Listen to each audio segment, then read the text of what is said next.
Wakizungumza mjini Kitale, waathiriwa hao wameonyesha kusikitishwa kwao na jinsi walivyosahaulika kwa miaka mingi na wanahisi kutelekezwa, kwani wenzao kutoka maeneo mengine walishafidiwa na serikali zilizopita, lakini wao bado wanaishi kama wakimbizi wa ndani ilhali ni wenyeji wa Kenya.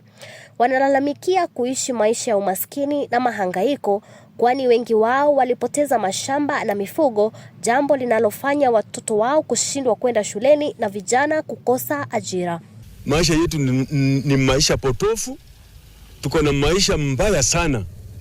Ukitembea area kama hizi zetu za Kitale utapata kwamba vijana ni wengi hawana kazi. Vile tuliadhiriwa, mashamba ikaenda, ng'ombe zikaenda, tuliishi hivyo. Tukijaribu tusimame hatuwezi kusimama kwa sababu hatuna supporter.